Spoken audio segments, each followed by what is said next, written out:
अयोध्येच्या पार्श्वभूमीवर वारणेत 5000 मुलांचा सामूहिक नृत्य आविष्कार। अयोध्येतील श्रीराम जन्मभूमीवर निर्माण केलेल्या मंदिरामध्ये प्रभू श्री रामचंद्राची प्राणप्रतिष्ठापना होणार आहे। या निमित्ताने सोमवारी दिनांक 22 जानेवारी रोजी वारणा परिवाराच्या वतीनं भव्य सोहळ्याचं आयोजन वारणा नगर येथे केल्याची माहिती वारणा समूहाचे अध्यक्ष आमदार डॉक्टर विनय कोरे यांनी पत्रकार परिषदेमध्ये दिली। आमदार डॉक्टर विनय रावजी कोरे म्हणाले, सकाळी निवृत्ती कॉलनीतील श्रीराम मंदिरामध्ये सकाळी विधिवत धार्मिक कार्यक्रम सुरू होतील। शिवनेरी क्रीडांगणावर सकाळी 11 पासून दुपारी 1 पर्यंत अयोध्येतील श्रीराम मूर्तीच्या प्राणप्रतिष्ठापना कार्यक्रमाचे थेट प्रक्षेपण होईल। दुपारी 3 वाजता श्रीराम मंदिर ते शिवनेरी क्रीडांगणापर्यंत शोभायात्रा, पालखी व रथोत्सव आहे।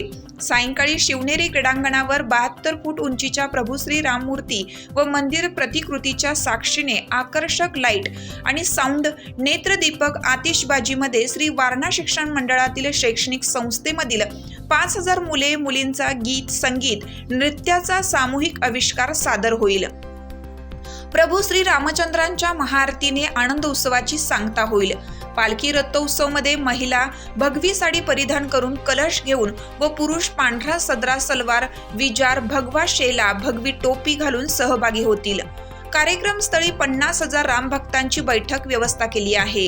वारणा परिसरात 22 जानेवारीला ग्रामदेवतांच्या मंदिरामध्ये दीपोत्सव होईल। या आनंद उत्सवात जास्तीत जास्त संख्येने सहभागी होऊया असे आवाहन आमदार डॉक्टर विनय रावजी कोरे यांनी केलं। यावेळी समन्वयक जीवनकुमार शिंदे, विकास चौगले, संग्राम दळवी, उदय पाटील, विविध संस्थेचे प्रतिनिधी उपस्थित होते।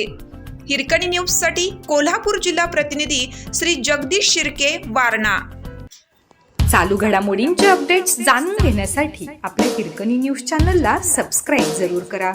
लाईक करा, कमेंट करा आणि शेअर करा। बेल आयकॉनवर प्रेस करा आणि नोटिफिकेशन्स मिळवा।